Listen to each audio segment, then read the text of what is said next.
वाद वाणी ही भ्रम का अज्ञान मिटाए। साध वाद वाणी ही भ्रम का अज्ञान मिटाए।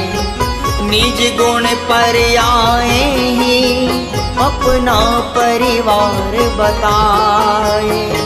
निज गुण पर आए ही अपना परिवार बताए। नाम बोलेंगे मुनि राजों का ये अनंत उपकार। यही साध वाद वाणी नमन हो तुम्हें ज्ञान मिटा। यही श्रद्धान हमारा, नमन हो तुम्हें हमारा।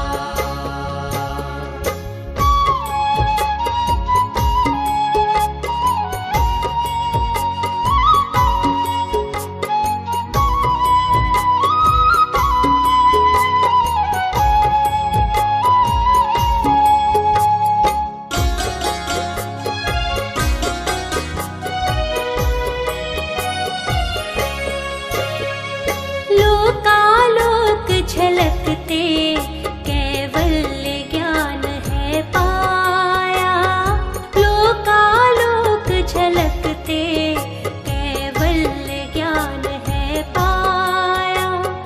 फिर भी शुद्धात्म ही बस उपादेय बतलाया।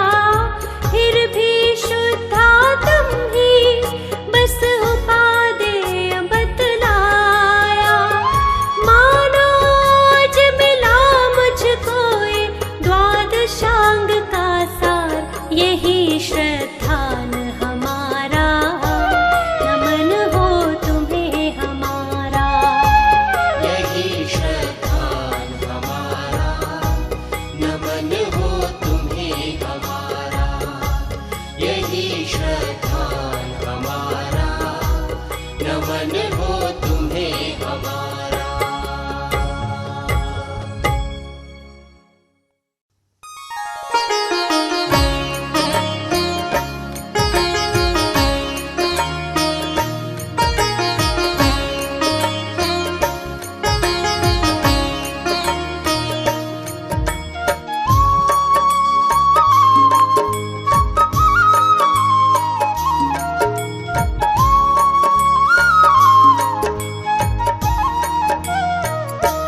अपना करना हो कल्याण साचे गुरुवर को पहचान। अपना करना हो कल्याण साचे गुरुवर को पहचान। जिनकी वाणी में अमृत बरसता है। जिनकी वाणी में अमृत बरसता है। अपना करना हो कल्याण साचे गुरुवर को पहचान। अपना करना हो कल्याण साचे गुरुवर को पहचान।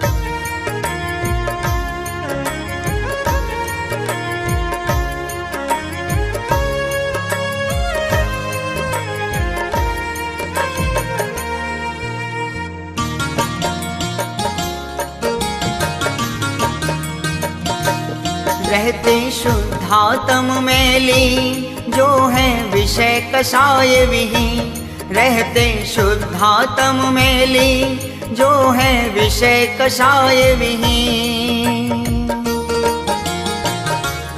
रहते शुद्धात्म में लीन जो है विषय कषाय विहीन।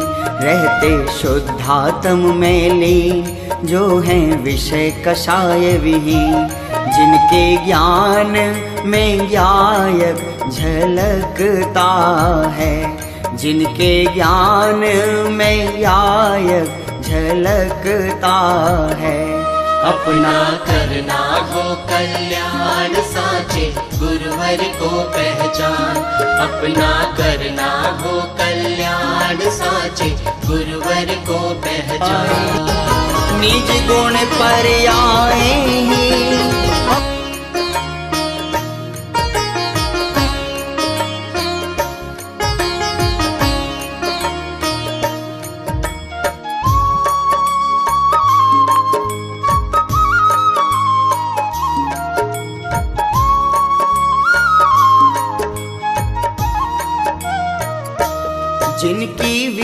राग छवि प्यारी, मिथ्या तिमिर मिटावन हारी।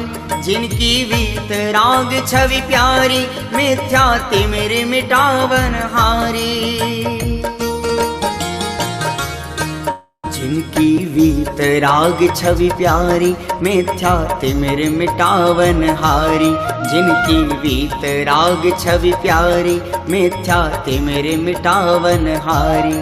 जिनके चरणों में चक्री भी झुकता है, जिनके चरणों में चक्री भी झुकता है।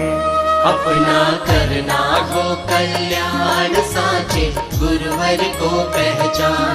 अपना करना हो कल्याण साचे गुरुवर को पहचान।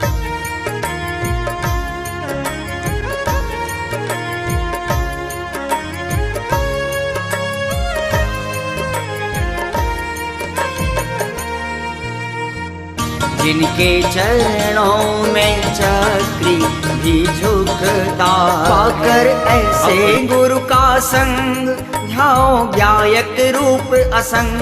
पाकर ऐसे गुरु का संग ध्याओ ज्ञायक रूप असंग। पाकर ऐसे गुरु का संग ध्याओ ज्ञायक रूप असंग। पाकर ऐसे गुरु का संग ध्याओ ज्ञायक रूप असंग। निज के आश्रय से ही शिव मिलता है, निज के आश्रय से ही शिव मिलता है। अपना करना हो कल्याण साचे गुरुवर को पहचान। अपना करना हो कल्याण साचे गुरुवर को पहचान।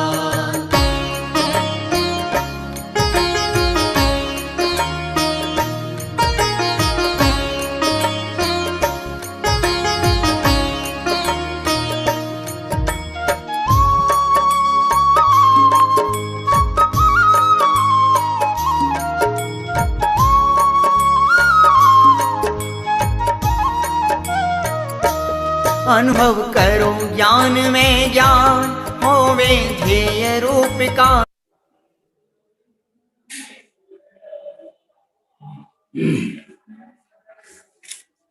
नमो अर्हन्ताणं, नमो सिद्धाणं, नमो आयर्याणं, नमो वज्राय,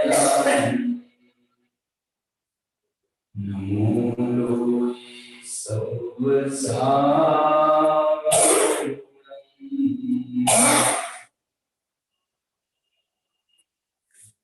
इंद सदवंदियानं,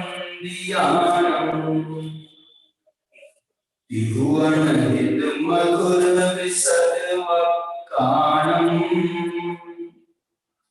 अन्तातीत गुणाणं, मोदिनाणं जिद्भवाणं। अभिवन्द्योन शिरसा,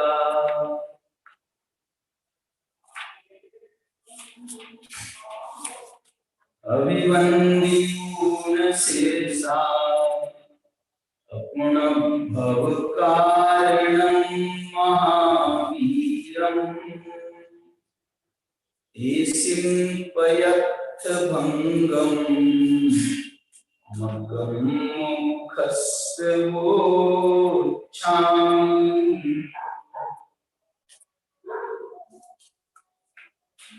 पंचास्तिकाय के आधार पर हम मोक्ष मार्ग की चर्चा कर रहे हैं। पंचास्तिकाय में जो दूसरा अधिकार है, जिसमें 9 पदार्थों का वर्णन किया गया है।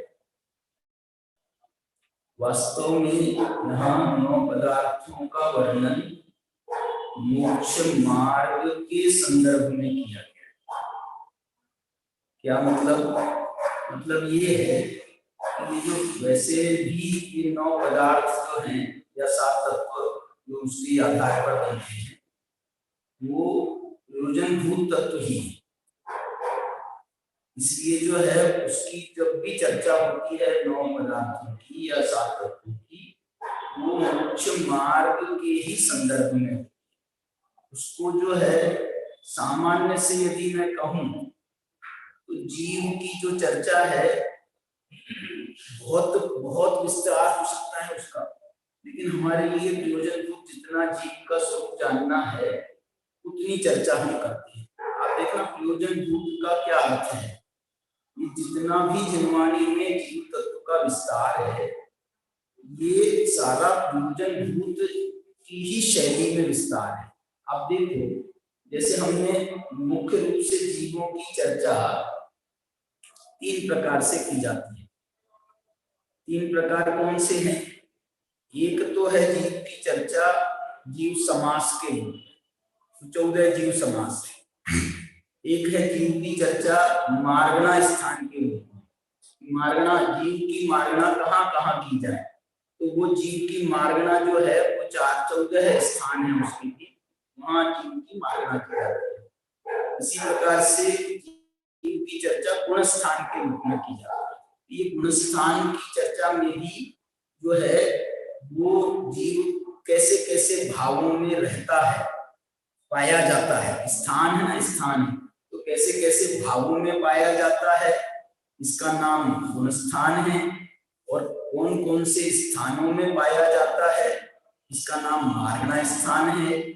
और कौन कौन से भेदों में पाया जाता है, कौन कौन से जीव कौन से भेदों में पाया जाता है, उसका नाम है जीव समास। अब देखना मैं ये कहना चाह रहा हूं आपको कि ये जो 7 तत्व हैं, इसमें जब 7 तत्व या 9 पदार्थ हैं, इसमें जब जीव की चर्चा की जाती है, अब देखो आप डायरेक्ट मैं बोलता हूँ आपको, गुण स्थान की चर्चा हम क्यों कर रहे हैं? गुण स्थान माने मोक्ष मार्ग। अब देखो एक मोक्ष मार्ग का रूप बना था सम्यक दर्शन ज्ञान चारित्राणी मोक्ष मार्ग, दूसरा मोक्ष मार्ग का रूप बना था ये 7 तत्व, तीसरा मोक्ष मार्ग का रूप बना, इसके बीच में एक और मोक्ष मार्ग का रूप है और वो है देखो 3 रूप वाला मोक्ष मार्ग सम्यक दर्शन ज्ञान चारित्राणी, 5 रूप वाला मोक्ष मार्ग। 5 रूप वाला मोक्ष मार्ग कौन सा है? 5 भाव वाले। औपसमिक छायिकौ भावो मिश्रस्य जीवस्य स्वतत्व महोदय पारणमच, ये जो है ना इसके माध्यम से हम मोक्ष मार्ग की चर्चा करते हैं। औदैहिक भाव, औपसमिक भाव, देखो प्रारंभ उसका 5 भावों का प्रारंभ औपसमिक भाव से है। औपसमिक भाव का लक्षण ये है, मालूम क्या लक्षण है औपसमिक भाव? औपसमिक भाव का लक्षण है जहां से मोक्ष मार्ग का प्रारंभ होता है उसका नाम औपसमिक। क्यों? क्योंकि सबसे पहले जीव को औपसमिक सम्यक होता है, तो ये औपसमिक सम्यक तो होता है मोक्ष मार्ग में, तो मोक्ष मार्ग का प्रारंभ औपसमिक भाव से होता है। इसलिए 5 भावों में सबसे पहला नाम औपसमिक भाव का क्यों किया गया है? क्योंकि वो मोक्ष मार्ग से रिलेटेड। हमको मोक्ष मार्ग की चर्चा करना है, हमको फालतू की चर्चा नहीं करना है, हमको फालतू की चर्चा नहीं करना है, हमको जो है मोक्ष मार्ग की चर्चा करना है। इसलिए उन्होंने औपसमिक भाव से प्रारंभ किया भावों को बताना, और उसके बाद में औपसमिक छायिक भाव में मोक्ष मार्ग की पूर्णता होती है। देखो मोक्ष मार्ग का प्रारंभ औपसमिक भाव से, मोक्ष मार्ग की पूर्णता छायिक भाव में, और बीच में च्युतसम भाव, औपसमिक भाव और छायिक भाव के बीच में छायोपसमिक भाव। क्यों? क्योंकि औपसमिक भाव पूर्वक छायिक भाव नहीं होता है, औपसमिक भाव पूर्वक छायिक भाव नहीं होता है। औपसमिक भाव छायोपसमिक भाव में कन्वर्ट होता है और छायोपसमिक भाव वो छायिक भाव में कन्वर्ट, छायोपसमिक भाव से छायिक, औदैहिक भाव से सीधा छायिक भाव हो सकता है, औदैहिक भाव से, औदैहिक भाव से भी छायिक भाव हो सकता है, लेकिन औपसमिक भाव से छायिक भाव नहीं हो सकता। बड़ी मुश्किल है। क्यों औदैहिक भाव से हो सकता है? अरे हर औदैहिक भाव क्षयिक भाव में कन्वर्ट होता है। ततश्च निर्जरा, उदय आया कर्म का और वो निर्जरा हो जाती है। निर्जरा होगी माने क्षय हो गया, उसका नष्ट हो गया वो कर्म। अब तुमने नया बांध लिया वो अलग बात है, लेकिन जो उदय आया वो तो निर्जरा की प्राप्त हो गया ना। इसलिए औदैहिक भाव तो निर्जरा का ही एक रूप है। औदैहिक भाव भी निर्जरा का ही एक रूप है। फिर भी हम कहें, वैसे भी कहें तो जो जैसे अघातिया कर्म संबंधी औदैहिक भाव है, वो औदैहिक भाव डायरेक्ट क्षयिक भाव में कन्वर्ट है, मैंने उनका क्षोभसम भाव नहीं होता। अघातिया कर्मों का क्षोभसम भाव नहीं होता, उनका औदैहिक भाव होता है और औदैहिक भाव सीधा क्षयिक भाव। जैसे अब गति आदि है, अब इनका क्षोभसम भाव कहाँ है? नाम अघातिया कर्मों में क्षोभसम भाव होता ही नहीं। अघातिया कर्मों में क्षोभसम भाव नाम की चीज नहीं है, वहां सिर्फ उदय है या क्षय। तो कोई उदय पूर्वक क्षय हो गया ना, उदय पूर्वक तो क्षय हो गया, इसलिए वहां पर ये भाव माना जाता है। तो मैं ये क्या कह रहा हूं, ये जो 5 भाव हैं, इन 5 भावों का गहरा रिलेशन मोक्ष मार्ग से। इसलिए 3 प्रकार का मोक्ष मार्ग, एक प्रकार का मोक्ष मार्ग है, एक मोक्ष मार्ग।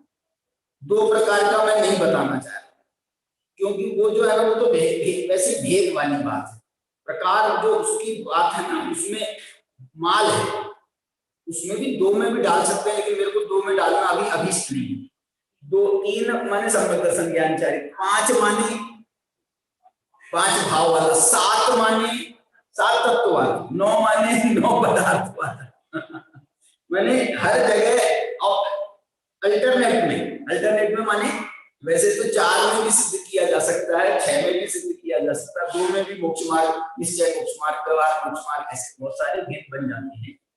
लेकिन मैं ये कहना चाहता हूं कि ये तो जो है ना निश्चय व्यवहार मोक्ष मार्ग वास्तव में कोई मोक्ष मार्ग नहीं, ये तो कथन पद्धति का भेद है। सराग वितराग मोक्ष मार्ग भी ये कोई मोक्ष मार्ग नहीं। क्यों? क्योंकि ये सराग वितराग जो है, अब सराग कोई मोक्ष मार्ग, सराग तो बंध मार्ग है, लेकिन वो तो सरागियों के साथ मोक्ष मार्ग होता है, तो वो सराग अवस्था में भी मोक्ष मार्ग पीछे विद्यमान है, इस अपेक्षा से उसको सराग मोक्ष मार्ग कहते हैं। वास्तव में वो कोई मोक्ष मार्ग नहीं, लेकिन सम्यक दर्शन ज्ञान चारित्राणी मोक्ष मार्ग की व्याख्या में आती है। मोक्ष मार्ग की व्याख्या में मेरे को बंध भी आ जाए, बंध की चर्चा भी आ जाए, तो हमको मोक्ष मार्ग में बाधा नहीं है। क्यों? क्योंकि बंध के अभाव का ही नाम तो मोक्ष मार्ग है, बंध के अभाव से ही तो मोक्ष होगा। इसलिए बंध की चर्चा भी आएगी मोक्ष मार्ग में, आश्रव की चर्चा भी आएगी मोक्ष मार्ग में, जीव अजीव की चर्चा तो आएगी, पुण्य पाप की चर्चा भी आएगी। इसलिए ये 9 पदार्थ जो हैं, ये सारे के सारे मोक्ष मार्ग भूत हैं। अभी तो मेरे को मोक्ष मार्ग की चर्चा करना है, क्योंकि इसलिए मैंने तो अभी ये विचार बनाया कि ये जो है ना, ये जो पूरा 50 गाथाओं का 9 तत्वों 9 पदार्थों का जो एक अधिकार है, इसकी मैं संक्षेप में वो पूरी गाथाएं पढ़ना चाहता हूं। उसमें मोक्ष मार्ग का जो रूप है, और हम मोक्ष मार्ग की व्याख्या करने के लिए अपना उद्यम बनाया है अपन ने, इसलिए मोक्ष मार्ग की चर्चा करें। और ये जो इन्होंने विशेष रूप से बात ये इसलिए कहना चाहता हूं, क्योंकि इन्होंने उसको मोक्ष मार्ग में प्रविष्ट किया।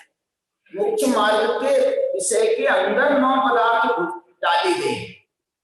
मोक्ष मार्ग से प्रारंभ किया, 3 गाथाएं मैंने पढ़ी, 105, 6, 7, और उसके बाद में अंत में 20 गाथाओं में मोक्ष मार्ग की चर्चा कर रहे हैं। अब इस बीच में जो है वो मोक्ष मार्ग की चर्चा नहीं है। क्यों नहीं है? क्योंकि 9 पदार्थों की चर्चा है। ये ऐसा नहीं माना जा सकता, ऐसा नहीं माना जा सकता।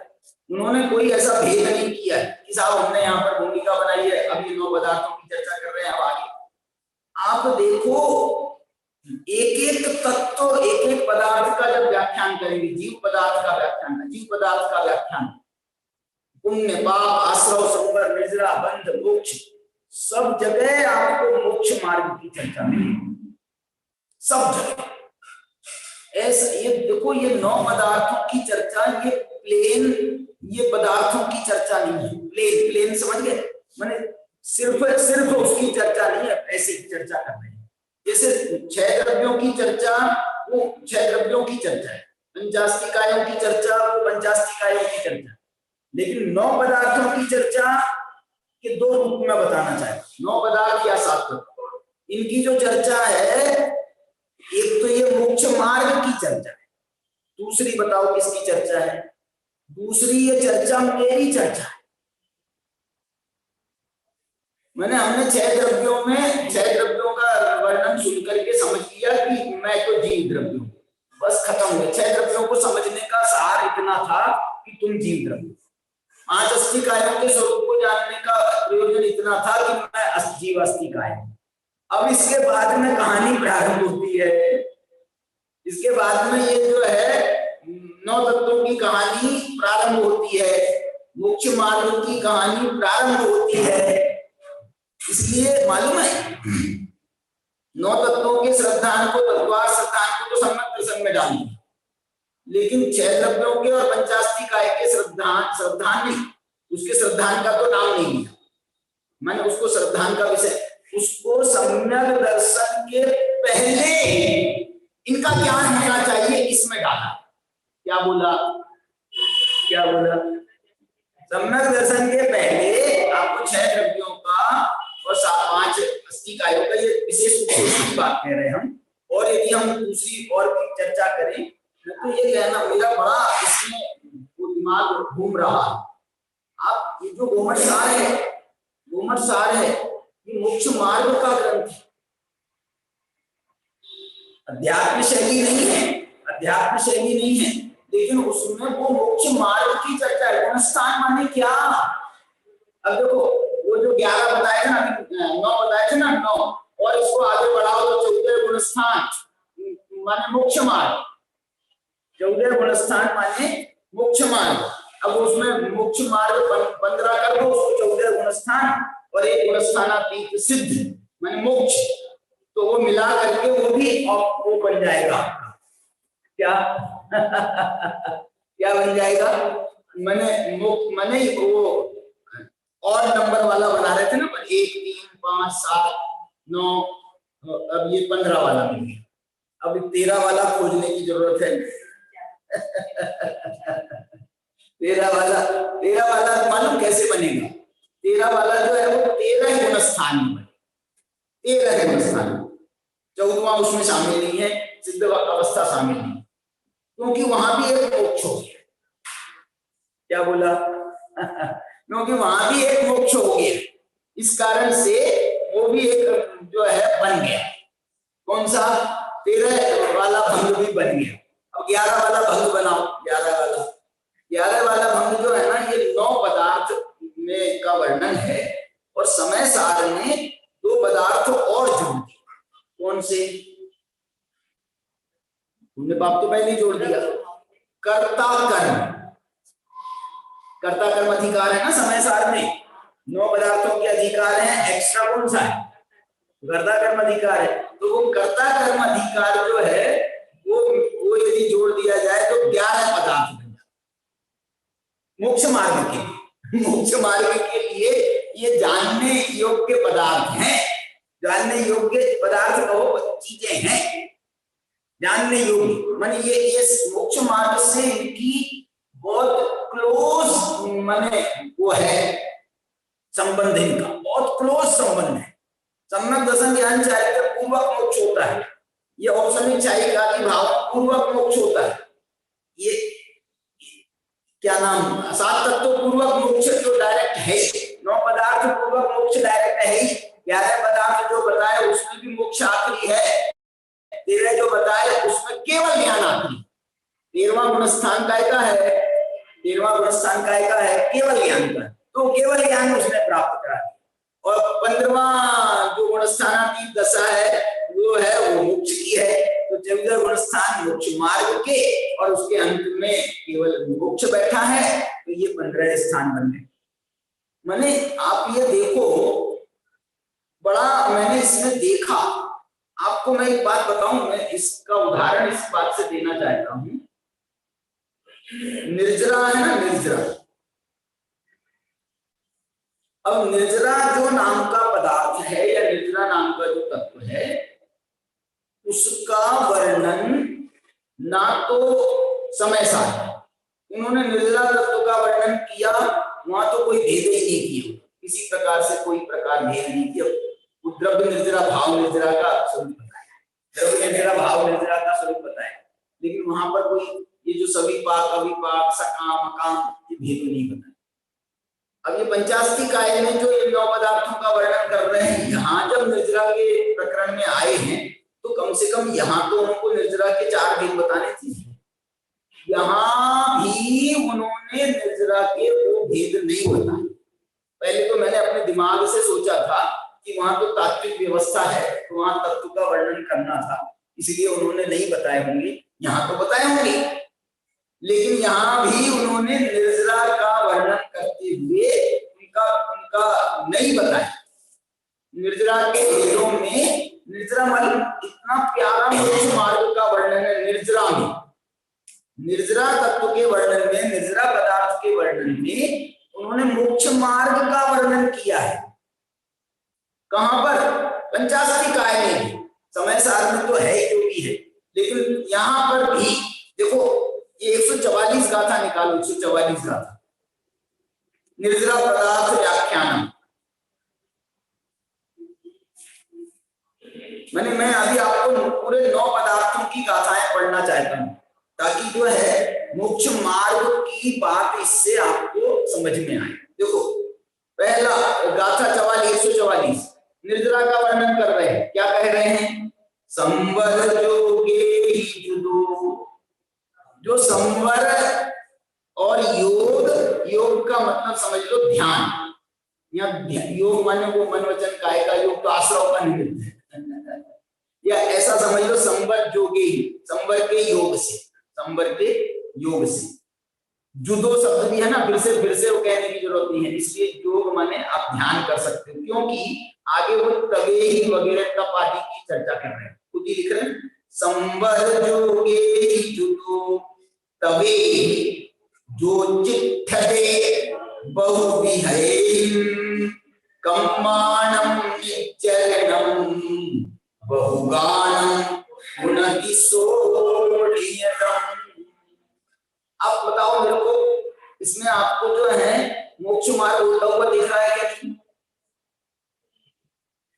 किसमें? ये गाथा पढ़ रहे हो आप, इसमें आपको मोक्ष मार्ग होता हुआ दिख रहा है क्या नहीं? कैसे? संवर पूर्वक जो निर्जरा है वही निर्जरा है, मोक्ष मार्ग नहीं।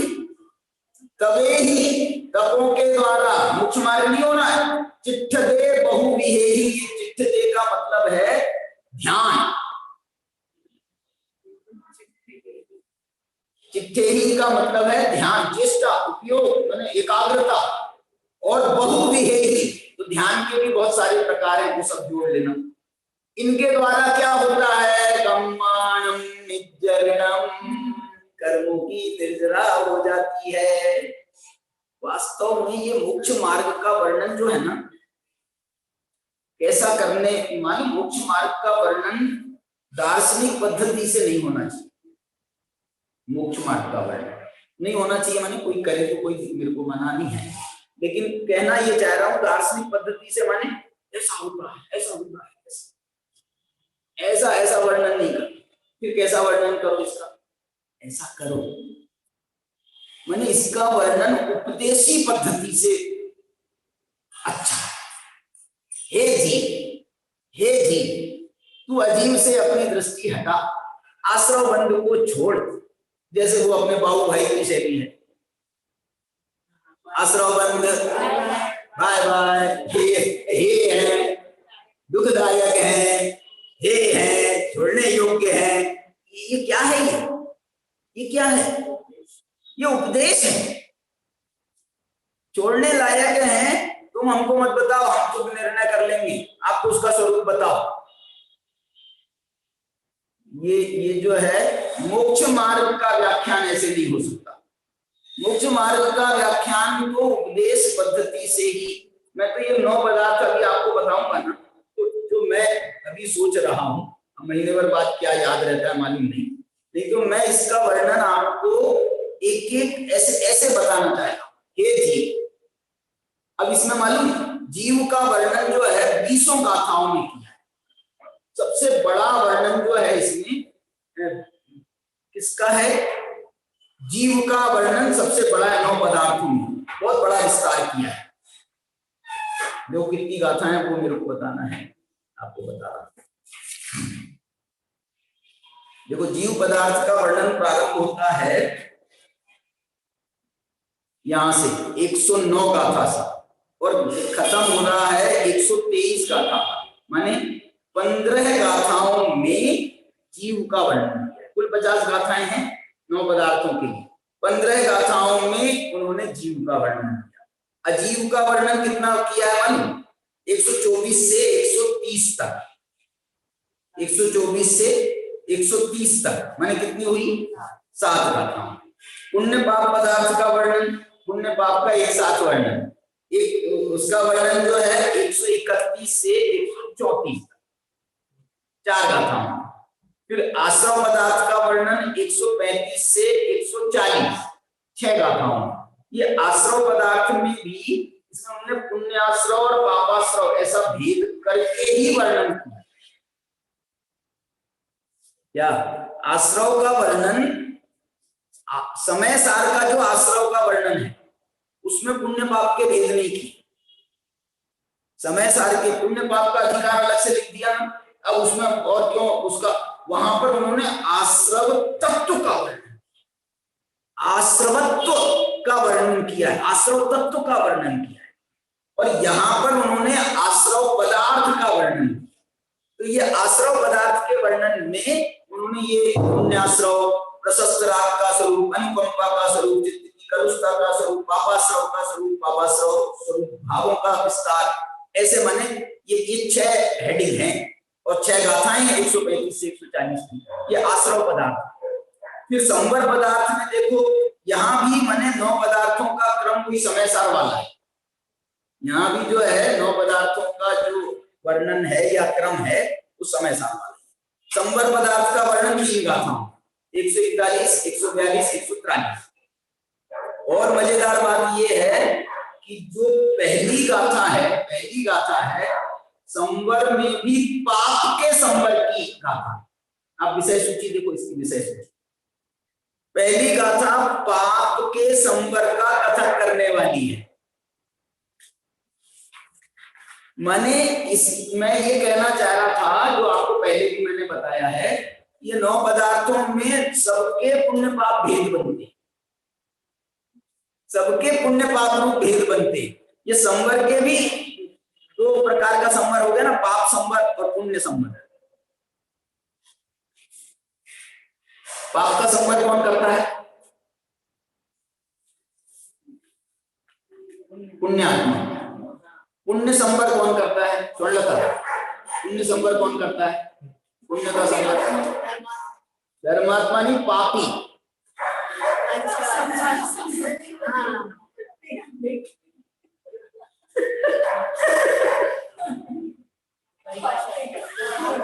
पुण्य का संवर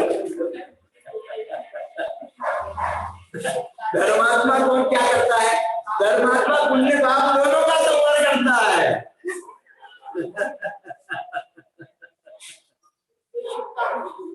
धर्मात्मा पुण्य का संवर नहीं करता, वो तो मैंने पाप को रख लेगा क्या?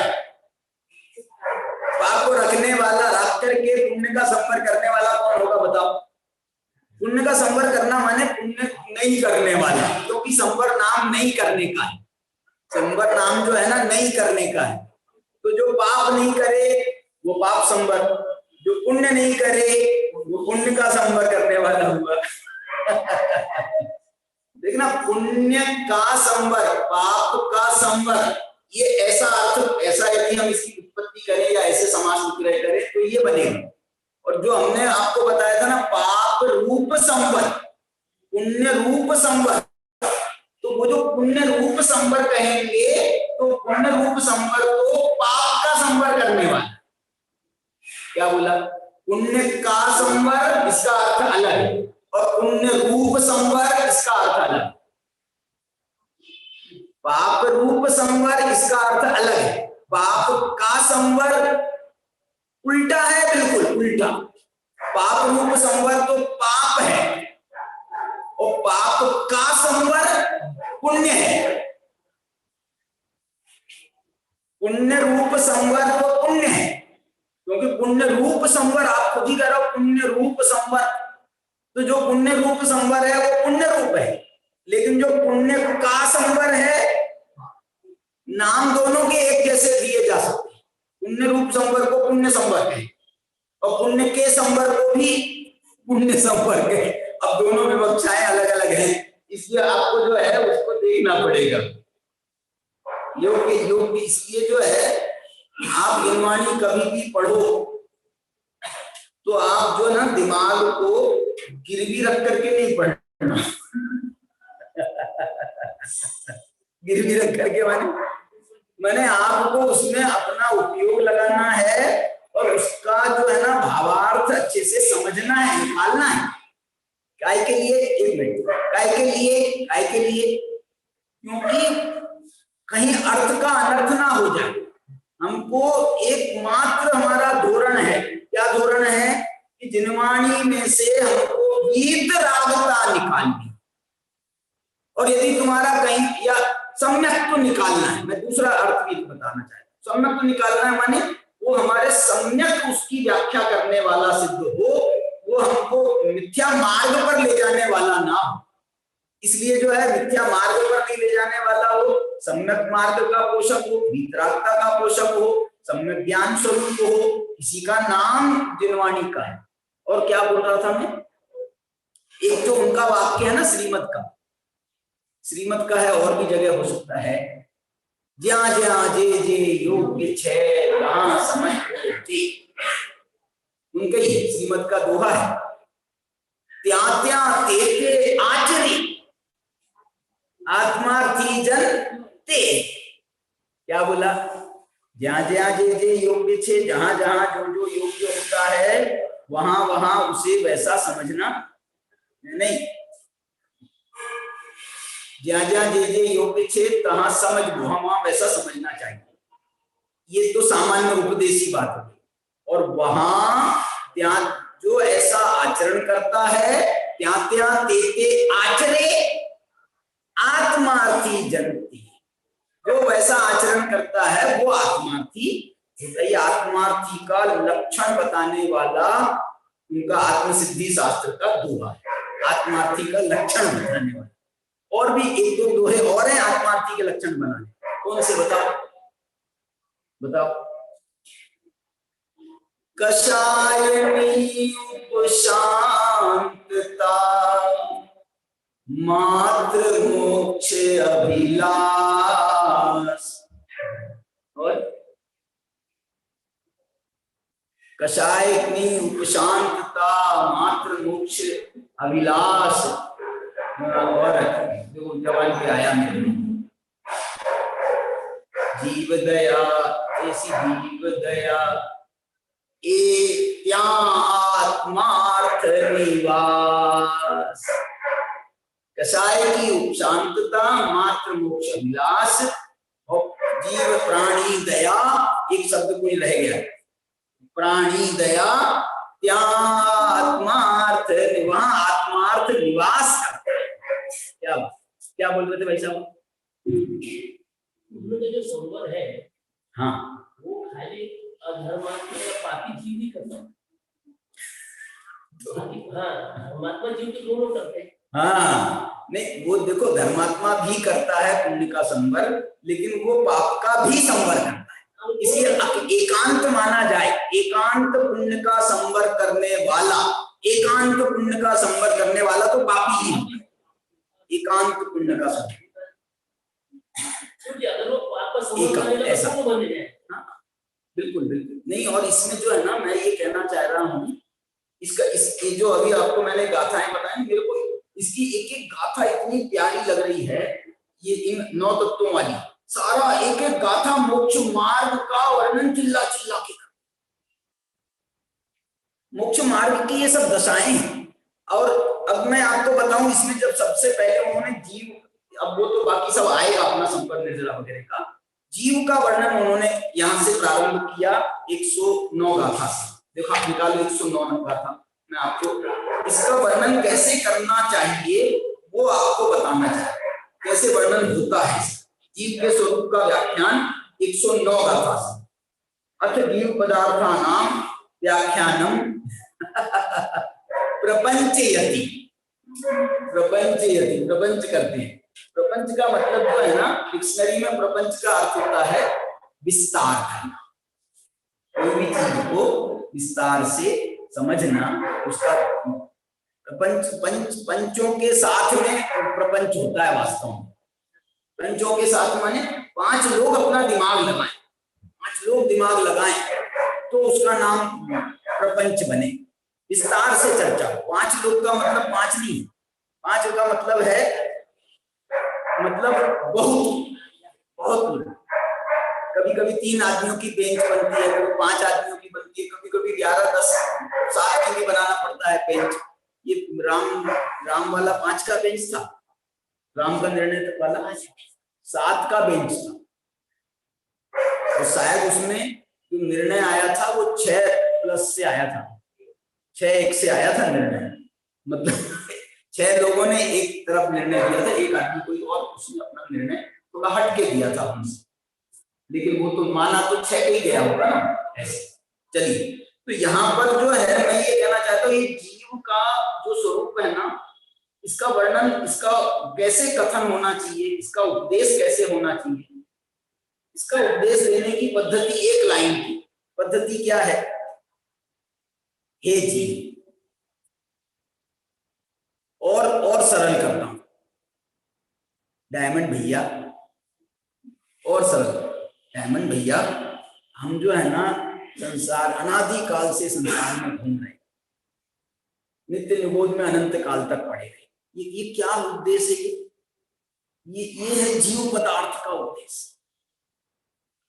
वो आप जीव अनंत है, उनका उद्देश्य द्रव्य में करना, यहाँ पदार्थ की व्याख्या कर रहे हैं। ये जीव कहाँ कहाँ भटका है, ये मतलब इस जीव को गदगद बनाने के लिए, गदगद समझ गया, मतलब इस जीव को भावना से ओतप्रोत करने के लिए उसको जो है ना, ये उसकी दशाएं, 2 दशाएं बताई जा रही हैं कि ये 4 गति का जो 6 ढाला का वर्णन है वो काय के लिए, काय के लिए? 6 ढाला माने क्या है मालूम आपको? 6 ढाला माने मोक्ष मार्ग प्रकाशक, जिसको सूत्र शैली में मोक्ष मार्ग प्रकाशक यदि आपको पढ़ना है, मोक्ष मार्ग प्रकाशक टोडरमल जी वाला, ये और तो बात होगी वही बनेगा, लेकिन टोडरमल जी के मोक्ष मार्ग प्रकाशक को हम कहते हैं कि पूरा नहीं किया गया, पूरा नहीं किया गया, पूरा नहीं किया गया। मैं कहता हूं किया गया। वो 6 ढाला ने उसको पूरा किया, बिल्कुल पूरा किया। और अब तुमको यदि उसको वैसे पूरा करना है जैसे टोडरमल जी ने पूरा किया है, गद्य शैली में पूरा करना है, तो 6 ढाला की अच्छी बड़ी लंबी व्याख्या कर दो, अच्छी व्याख्या कर दो, एक एक गाथा पर, एक एक पद पर एक एक प्रवचन करो, तो जो है तुम्हारा हो जाएगा वो 2-4 पेज का, 2-4 पेज का मोक्ष मार्ग प्रकाशक हो जाएगा। उसकी व्याख्या कर दो, या और कुछ उसके सपोर्टिंग विषय और जोड़ते जाओ उसमें। अपन वही तो काम कर रहे हैं, उसके सपोर्टिंग विषय और जोड़ते जाओ, तो जो है आपका हो जाएगा मोक्ष मार्ग प्रकाशक।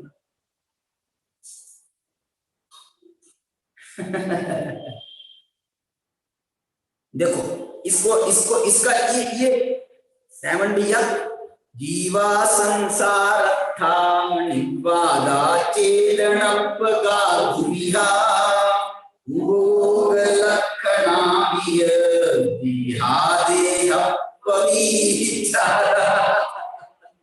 क्या बात है, क्या बात है। इसका जो है ना संसारी जीव का एक विशेष लक्षण इस गाथा में बताया, और नहीं संसारी जीव का बोल रहा हूं, और मुक्त जीव का विशेष लक्षण बताया है। बोलो क्या बताया? संसारी जीव का लक्षण बताया है देह में प्रविचार करने वाला। प्रविचार शब्द, प्रविचार शब्द है, देह से प्रविचार करने वाला वो संसारी, और जो देह से अप्रविचार करने वाला मुक्त। देह से प्रविचार करने वाला माने प्रविचार का क्या होता है? प्रविचार में क्या होता है? प्रविचार माने एकत्व, परे अप्रविचार, वहां पर वो नहीं है, मैथुन नहीं है, मतलब एकत्व नहीं है, पर के साथ में एकत्व करने की, तन्मय होने की वो प्रवृत्ति नहीं है वहां पर। तो ये जो है हम, ये जब हम देहधारी है ना, और दूसरी चीज के साथ में प्रविचार तो जाने दो, सबसे बड़ा प्रविचार तो तुम्हारी देह के साथ में, इससे तो ब्रह्मचारी नहीं बच पा रहे। तुमने ये ब्रह्मचर्य जो है ये बाहर का ब्रह्मचर्य है। इसी के कारण से बनारसी दास जी ने जब उन्होंने वो वेश्यागमन या परस्त्री रमण का जो स्वरूप बताया ना सप्तव्यसन में, क्या बताया? मांस भक्षण बताया, मांस भक्षण बताया। ये मगनता ये मांस भक्ति वो है ना, वो जाने मेरे को तो ये बताना, मांस भक्षण समझाना मेरे को, वो स्त्री वाला छोड़ दे। क्यों? मैंने ये देह जो है ना, ये देह की जो हमारी मगनता है, यही सबसे बड़ा प्रविचार है। प्रविचार में हम स्त्री के साथ में प्रविचार करते हैं, स्त्री को तन्मय हो जाना, ये जो है ना, ये तन्मयता वाली बुद्धि, उसका नाम है वो मैथुन कहते हैं। ये यहां पर भी वो स्त्री के साथ में क्या प्रविचार करोगे तुम? 24 घंटे इस शरीर के साथ में प्रविचार कर रहे हो, और कितना गहरा, वहां तो थोड़ा झगड़ा हो जाए तो मुंह फुला करके हम बैठे, मुंह फुला करके ऐसे बैठे, तो मुंह फुला करके बैठे, लेकिन यहाँ पर इस शरीर के साथ में बोलो तुम कब मुंह फुलाते हो? और ये कितना परेशान नहीं करता, बात करती है तो तुम मुंह फुला लेते हो, और ये परेशान करता है तो चलो दवा खा ली, मैंने उसकी सेवा करते हो, सेवा करते हो। तो ये जो है कितना प्यारा शब्द डाला है।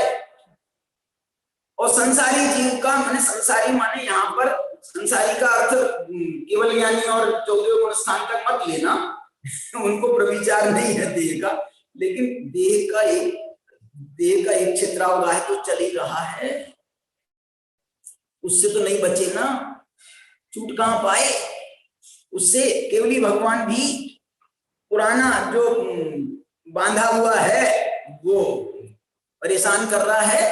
बोलो आपके जो है ना संबंध अच्छे ना हो, पति पत्नी के परस्पर में संबंध बिगड़ जाते हैं, या जैसे वो हो जाता है, अब उम्र हो जाती है, राग भी कम हो जाता है, तो संबंध खत्म हो जाता है। माने आपका राग नहीं है, आपने समझ लो ब्रह्मचर्य भी ले लिया, लेकिन उसके बाद भी रहते तो एक ही घर में हो, रहना तो साथ में ही है, वो सब व्यवहार जो है कहलाएगा क्या? बोली ये आपकी पत्नी है, ये इनके पति हैं, तो यही व्यवहार चलेगा ना। ऐसे ही वो केवली भगवान को भी उनने सारा राग द्वेष छोड़ दिया, लेकिन उसके बाद भी जितने काल तक वो शरीर का संयोग उनके साथ में बचा है, वो उससे कैसे बच रहे, उससे कैसे बचे? तो वो उनका चल रहा है, और वो उससे परेशान भी नहीं है। उन्होंने बोला रहने दे, जब तक कि ये रह रहा है रहे। ये तो बड़ा उनके लिए तो समझ लो दुर्घटना है, उनको तो बेचारों को फंसे रहना है उतने समय तक कि हमारे लिए कल्याणकारी हो गया वो समय। वही समय है जो वो संसार में फंसे रहे दिव्य गुण स्थान के बाद में, तो वो जो है जब तक के मोक्ष नहीं हुआ तब तक के हमको उपदेश देते रहे ये हमारे लिए कल्याणकारी हो गया उनका संसार में रहना। तो वो दृष्टि से देखें तो अलग बात है। इसलिए यहाँ तो क्या कह रहे हैं, देखो जीवा संसार था पहला भेद, निवादा दूसरा भेद, चेतन लेकिन दोनों जो है वो चेतनपगा चेतनात्मक है। अथवा ऐसा कह सकते हैं कि संसार था तो संसारी जीव है और निवादा वो चेतनपगा, जो निर्वाण को प्राप्त हुए हैं वो चेतनात्मक है। ऐसे दुविधा दो प्रकार के। और कॉमन लक्षण क्या है जीव का, तो उपयोग लक्षणा भी और उपयोग लक्षण वाले हैं देहा देह पविचारा। ये फिर से वहां ऊपर चलेंगे कि देह और देह से रहित अदेह, देह अदेह पविचार, देह के साथ में प्रविचार करने वाले। और निर्वाण वालों को मालूम क्या कह रहे हैं, अदेह के साथ में प्रविचार करने, अप्रविचार इनके पास में अप्रविचार का कोई भंग नहीं।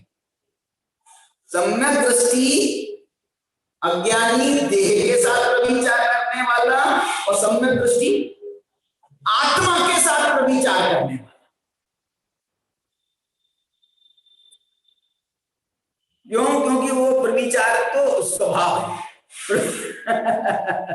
प्रविचार माने एकत्व करने का तो इस जीव का स्वभाव है, इसलिए वो एकत्व करना तो सिद्ध होने पर भी नहीं छोड़ता है। वो अपने अनंत गुणों के साथ में एकत्व करते हैं। सिद्ध भगवान खेलना नहीं छोड़ते, वो अपने अनंत गुणों के साथ में गेली करते हैं। गेली करे, मुनिराज मुनि बन गए फिर भी खेलना नहीं छोड़ते। केली करे शिव मार्ग में जगमाही गिरीश्वर के रघुनंदन, ये तो उनकी बात है, सम्यक दृष्टियों की बात। सम्यक दृष्टियों के लिए कहा ना, वो केली करते हैं। ऐसे जो है इसका बड़ा मार्मिक जो है ये संदर्भ बैठता है। इसमें जो है मैं आपको ये बता रहा हूं, इसमें सामान्य से तो उन्होंने इनने चेतन स्वभाव जो वो कहा ना चेतनपगा, ये दोनों पर घटाया। देखो जीव स्वरूपोद्देश्यो यम, जीव स्वरूप का उद्देश्य करने वाला माने जीव का। इसमें मालूम इन्होंने एक बहुत अच्छा व्याख्यान इसकी जो है ना हेडिंग डाली कि हम 9 पदार्थों के नाम बताते हैं। इसका एक मेरे को इसके पहले की गाथा और पढ़ना था। हम 9 पदार्थों के नाम बताते हैं, नाम भी, और एक और सुनो, नाम के साथ में उसका स्वरूप भी बताते हैं। मेरे को एक बात नहीं दिखी, इन्होंने 108 गाथा की उत्थानिका मालूम क्या लिखी, उन्होंने लिखी कि हम 9 पदार्थों, 108 पीछे जाओ, एक गाथा पहले, 9 पदार्थों के नाम और उनके स्वरूप का कथन करते हैं। ठीक है, अब गाथा लिख दी उन्होंने, जीवा जीवा भावा पुण्यम पावम च आसवम देसिम संवर निजर बंधु ओ यह बंदिते 8 पदार्थों के हम तुमको नाम भी बताते हैं और उनका स्वरूप भी बताते हैं। और बताया तो अकेला नाम, स्वरूप तो बताया बोले नहीं साहब वो टीका में बताया। टीका की उत्थानिका है या गाथा की उत्थानिका? तो गाथा में कहां बताया नाम, स्वरूप, स्वरूप कहां बताया? बोलो बताया कि नहीं बताया? कहां बताया? जी सुन ले। अरे जीव बोला ना, जीव, तो जीव जो है इस नाम में उसका स्वरूप गर्भित है। जीव माने क्या, जो ये जो है ना वैसे नाम नहीं है ऊट पटांग वाली कि नाम नैनसुख और आंख का अंदर नाम नैनसुख। ये जो नाम है ये नाम सार्थक नाम, और सार्थक नाम उसे कहते हैं जिनके नाम में उनका स्वरूप शामिल, उसी को सार्थक कहते हैं। उनका मतलब यथा नाम तथा गुण, यथा नाम तथा गुण, ये यथा नाम तथा गुण होने से नाम में गुण माने स्वरूप शामिल। जीव माने जो जीता है, अजीव माने जो नहीं जीता, आश्रव माने जो आता है, बंध माने जो बंधता है, पुण्य माने जो भला है, पाप माने जो बुरा है, संवर माने जो रोकता है, निर्जरा माने जो झड़ता है और मोक्ष माने, ये नाम में इनके स्वरूप शामिल है।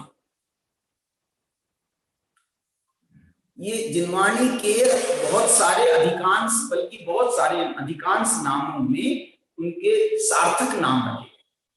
जिनवाणी के जो नाम आपको मिलेंगे, जिनवाणी में अनेक प्रकार के नाम, जैसे 6 लेस्याएं, और 6 लेस्याओं के भी जो नाम है ना, उनमें उनके स्वरूप कथन शामिल है। वो कृष्ण लेस्या वो वास्तव में काली है नील लेस्या वो थोड़ी काली थोड़ी कम है, लेकिन उसमें भी जो है माने डार्कनेस है, डार्कनेस मलिनता। और जो है ये तीसरी कौन सी लेस्या है? कापोत। वो कापोत जो लेस्या है ना, वो कापोत कलर जो होता है वो ग्रे कलर का होता है ना, काले को हल्का करते हैं तो ग्रे होता है, लेकिन वो जाता है वो काले के रूप में, क्योंकि काले को ही इन्होंने तुमने हल्का करके ग्रे किया है, तो तुम्हारा काला हल्का हुआ है ना, काला हल्का हुआ है, इसलिए वो अशुभ में गए। फिर पीत, पद्म, शुक्ल, ये है शुभ लेस्या। ऐसे नाम, सभी नाम, अधिकांश नाम कह ले, सभी नाम तो मैं नहीं कह सकता, क्योंकि हो सकता है कोई नाम के अपने को अर्थ नहीं मालूम हो, तो अपन उसका स्पष्टीकरण नहीं कर सकते। लेकिन जिनवाणी के नाम जो है ना, अरे जिनवाणी के छोड़ो, वो जो द्वीप समुद्र है ना, उनके नामों के साथ में सूत्रकार लिख रहे हैं कि शुभ नामानो इनके नाम जो है ना वो अत्यंत शुभ है।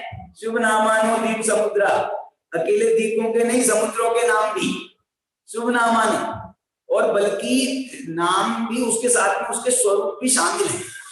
लवण समुद्र, उसका जो है ना उसका स्वाद भी थोड़ा खा रहा है पानी, और वो जो है तुम्हारा कौन सा, जहां से अभिषेक के लिए आता है पानी, ये पंचामृत वालों को ये सबसे बड़ा वो मिल गया। बोले साहब वो जो पानी होता है, पानी नहीं, वो क्षीर समुद्र है, वो दूध का समुद्र है, उसका पानी उसका वो दूध आता है ना क्षीर, और उससे अभिषेक होता है भगवान का क्षीर समुद्र से। पहला आइटम है ना पंचामृत का। देखो तो अब ये तो हुई इसकी बात।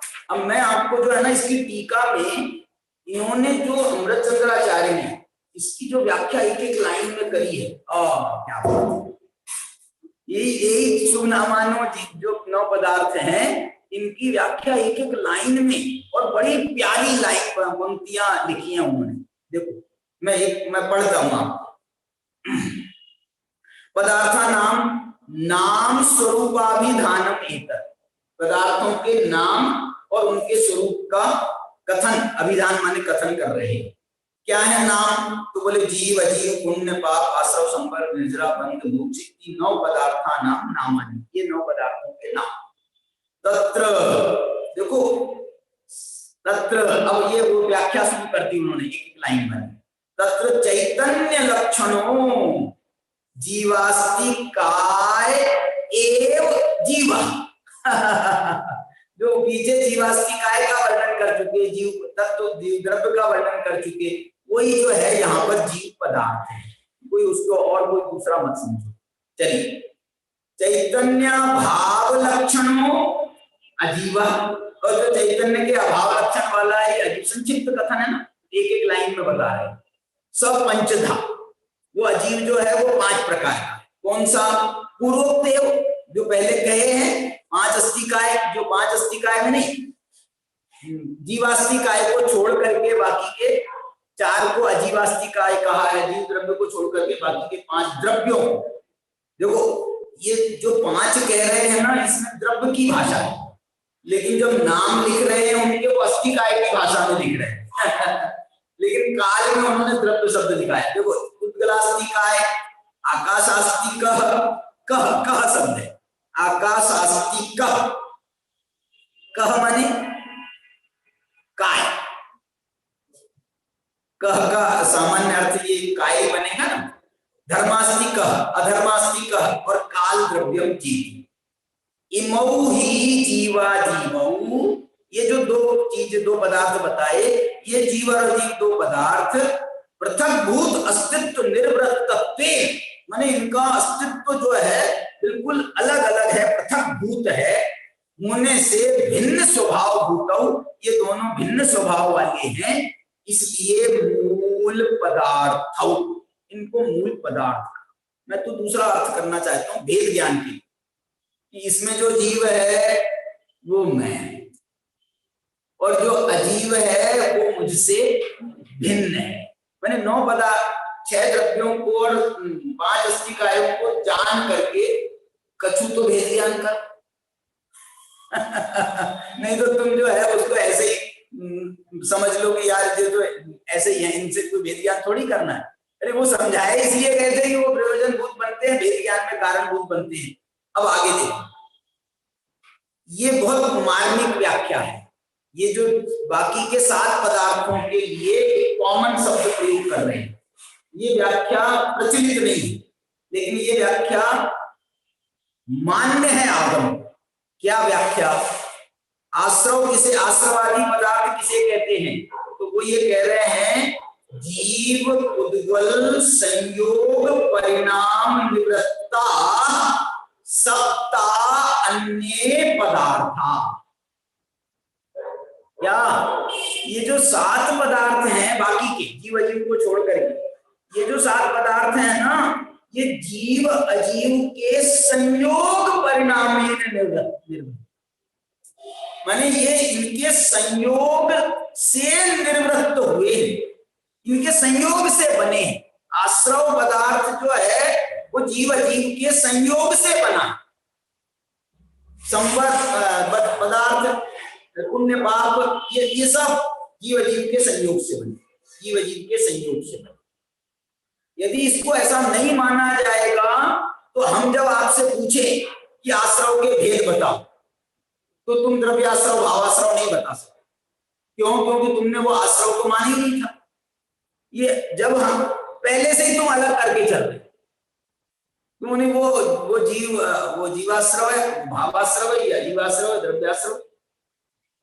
पहले आश्रव को तो बताओ, आश्रव पदार्थ को तो बताओ, मूल में कैसा है वो। इसलिए मालूम है, एक जगह मैंने और पढ़ा है, ये जो 7 पदार्थ हैं इनकी एक संज्ञा है। क्या संज्ञा है इनकी? इनकी संज्ञा है कि ये असमान जातीय द्रव्य पर्याय। असमान जाति द्रव्य पर्याय किसे कहते हैं? असमान जाति द्रव्य पर्याय किसे कहते हैं? ये है ना, ये हमारा मनुष्य जो है, ये कौन है? ये असमान जाति द्रव्य पर्याय।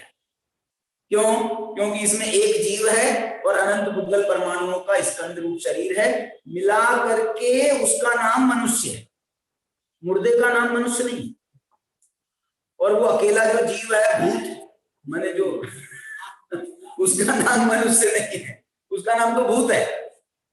ये जो अभी हम जो आपको नॉर्मल दिख रहे हैं ना, ये मनुष्य है, जिसमें जीव भी है और शरीर भी है, और बल्कि उसका एक क्षेत्रावगाह संबंध है। एक क्षेत्रावगाह संबंध में बल्कि जो एक रागादिक, माने हमारी जो रागात्मक अवस्था है, तो उस रागात्मक अवस्था में इनके जो है ना परस्पर निमित्त नैमित्तिक संबंध बहुत घनेरे डोडरमल जी ने लिखे। इनकी शरीर और आत्मा के ये जो है ना निमित्त नैमित्तिक संबंध घनेरे हैं। ये जो असमान जाति है उसको द्रव्य पर्याय, 2 पर्याय नहीं है। ये क्या बोला? ये असमान जाति 2 पर्याय नहीं है, ये एक पर्याय का नाम है। और उस एक पर्याय के जो उपादान भूत जो द्रव्य है वो 2 है, एक उद्गल है और एक जीव है। ये बताओ, ये कितने पदार्थ हैं? बुद्धगल नहीं, ये एक पदार्थ है डब्बी, चश्मा, घर, ये एक पदार्थ। लेकिन ये एक पदार्थ के मूलभूत द्रव्य कितने? बोले अनंत बुद्धगल परमाणुओं का स्कंध है, और उनका जो संयोग हुआ है उसका नाम समान जातीय द्रव्य पर्याय। ये समान जातीय द्रव्य पर्याय, तो ये एक पर्याय है कि दो हैं पदार्थ, एक कह रहे हैं, तो एक पदार्थ की वो एक ही पर्याय है द्रव्य पर्याय। ये जो है ना एक जो हमको एक रूप में जब कोई चीज दिखती है, एक रूप में दिखती है, तो उसको एक कहा जाता है। ये जो है ना समान द्रव्य पर्यायों के कथन में, वहां पर प्रवचन सार में भी उन्होंने ऐसी भाषा लिखी है कि द्रव्य पर्याय किसे कहते हैं? बोले जो दो द्रव्यों की मिली हुई एक जैसी दिखाई देती है, ऐसा शब्द प्रयोग किया है। जो एक जैसी लगती है, दिखाई देती है, समझ में आती है। ये हमको अनेक कहाँ पर्याय दिखाई दे रही है, एक अनेक चीजें कहाँ दिखाई दे रही है, चीज तो एक ही दिखाई दे रही है ना उस अपेक्षा से। ऐसे मनुष्य में भी एक ही है। टोडरमल जी ने इसमें एक बढ़िया बहुत भाषा का प्रयोग किया कि ये शरीर और आत्मा को एक पर्याय क्यों कहते हो? बोले इनका आपस में इतना गहरा संबंध है कि इस संबंध से एक को दर्द होता है, दूसरे को महसूस होता है, दूसरे को दर्द होता है, वो पहले को महसूस होता है। क्या होता है? शरीर को बुखार आता है, आत्मा को महसूस होता है।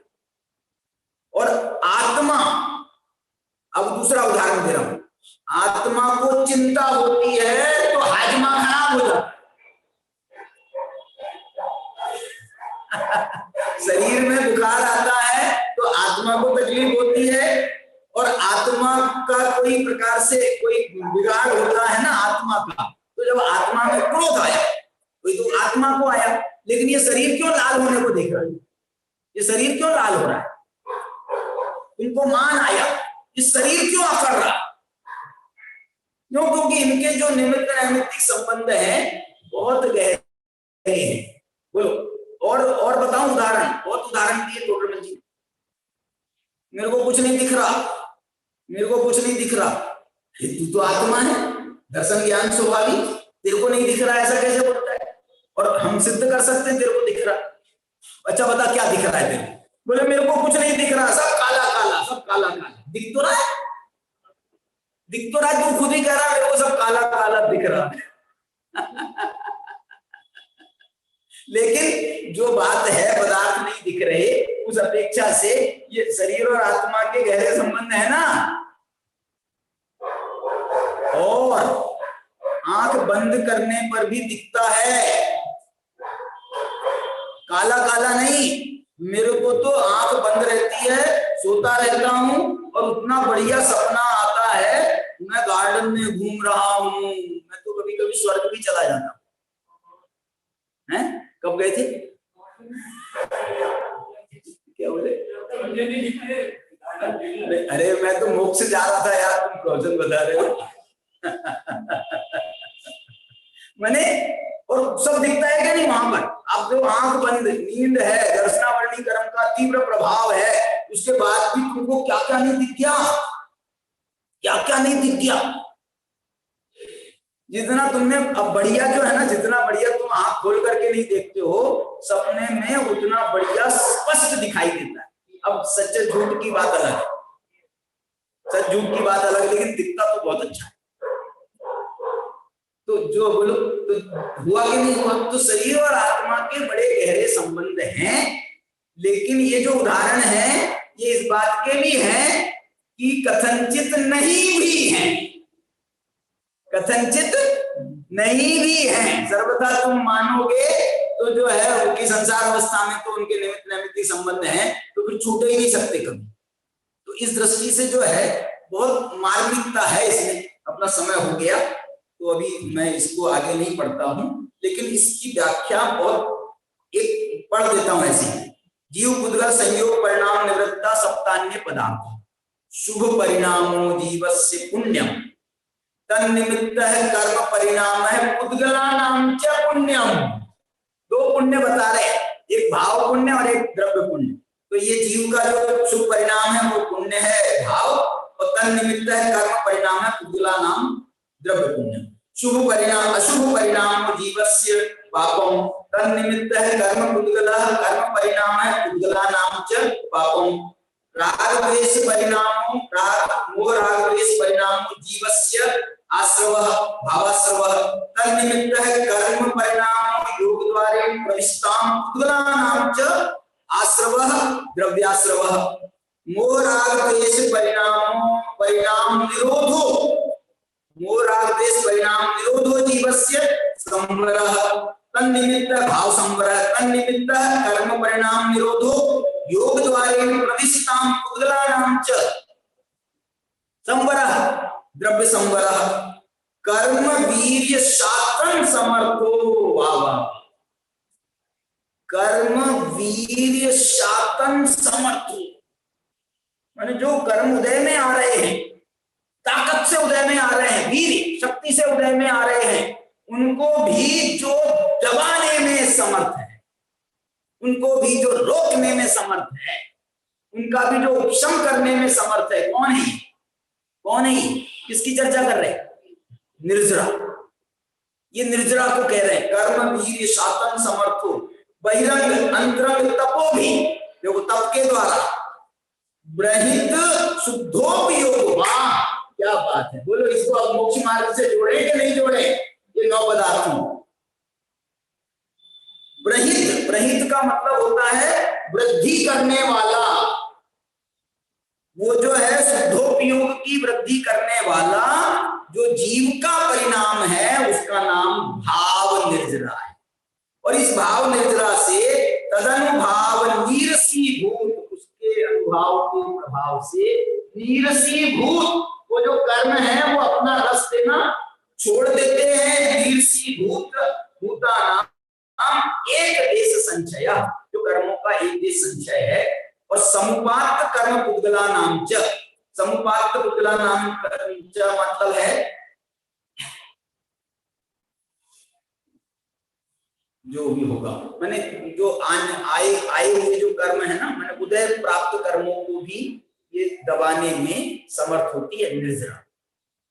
ऐसा अभिपाक निर्जरा बोलते हैं ना अपन, वैसी। मोह राग द्वेष स्निग्ध परिणामो जीवस्य, ये बंध है, भाव बंध है। तन्निमित्तेन कर्मत्व परिणतानां जीवेन सह अन्योन सम्मूर्छनम पुद्गलानां च बंध द्रव्य बंध है। जो क्या बढ़िया शब्द दिया है बंध का, अन्योन सम्मूर्छनम। जीव और कर्म जो है ना, वो जो है इनका अन्योन सम्मूर्छन होता है। एक माने जैसे सम्मूर्छन हो जाता है ना, एक अपने आप कोई चीज जीव पैदा हो जाता है उसको सम्मूर्छन कहते हैं। तो ऐसा भी यहाँ पर भी जीव उस भाव के निमित्त से जीव और कर्म जो है वो एक दूसरे से ऐसे सम्मूर्छन हो जाता है। ऐसा पुद्गला नाम च बंध, ये भाव द्रव्य बंध है। अत्यंत शुद्धात्मोपलम्भो जीवस्य, अत्यंत प्रकार से शुद्धात्मा का उपलम्ब करने वाला जो है वो कौन है? ये भाव मोक्ष है। देखो निर्जरा में उन्होंने शब्द डाला था शुद्धोपयोग, और मोक्ष में उन्होंने शब्द डाला है शुद्धात्म लाभ। शुद्धोपयोग नहीं है मोक्ष में, केवल ज्ञान में शुद्धोपयोग नहीं है, ये शुद्धोपयोग के फल कहलाते हैं। 12वें गुणस्थान तक शुद्धोपयोग माना जाता है, इसके बाद में शुद्धोपयोग का फल है। अरे यार जो शुद्धोपयोग का फल है वो भी तो शुद्धोपयोग स्वरूप है, वो कह दो वाली बात है, उपचार वाली बात है। शुद्धोपयोग ध्यान वगैरह जो है ना, ये उपचार से माने गए हैं केवली के और सिद्धों के। तो ये अत्यंत शुद्धात्मोपलम्बो जीवस्य भाव मोक्ष है। जीवेन सह अत्यंत विश्लेष है कर्म पुद्गलानां च, कर्म पुद्गलों का भी अत्यंत दूर हो जाना, विश्लेष हो जाना, ये द्रव्य मोक्ष। इस प्रकार से ये 9 पदार्थों का संक्षेप में बड़ा सुंदर विवेचन, हितकारी विवेचन कहें या प्रयोजन भूत विवेचन, मोक्ष मार्ग भूत विवेचन, ये 9 पदार्थों का इसमें किया गया। अब इसकी विस्तार से चर्चा आगे। एक सूचना, हाँ बोलो। कि अभी अपनी जन्म पाठशाला से 4-4 कक्षाएं चलती हैं, हाँ लेकिन हमारे परिवारों में भी हर उम्र के लोग हैं, इसलिए वो कोई ना कोई क्लास अवश्य ज्वाइन करें, क्योंकि इस हफ्ते सारे रिवीजन होंगे और उसके बाद अगले हफ्ते परीक्षा है। जैसे आपका निवान तो वो बाल कक्षा में बैठ सकता है ना? अब जो वो आखिरी सूत्र उसने याद कर लिए, तो इसका मतलब वो क्लास तुम तो शकुन को बोलो नहीं, अभी आप सामने इसको बोलेंगे आज आई है ना, तो नहीं, थोड़ा सा मैं तो सबको कह रही जय कुमार भैया क्या है, जैसे वो बहुत प्रतीति की क्लास में बैठे, हर परिवार में कोई ना कोई है। तो मेरा कहने का मतलब ये है कि सब लोग वो क्लासेस ज्वाइन अवश्य करें, ऐसी मेरी बात है। बहुत बढ़िया। अभी स्कूलों की छुट्टियां लग गई है, बच्चों की महाविद्यालय के दिन फिर से तो अभी ये ऑनलाइन क्लासेस हो रही है। आप अपने महाविद्यालय के दिन में एक ही लैपटॉप है, तो किसी घर में पड़ा हुआ लैपटॉप या मोबाइल, मोबाइल से काम चल जाएगा। हाँ, मोबाइल हो या लैपटॉप हो, अच्छा, तो वो कम से कम यहाँ भी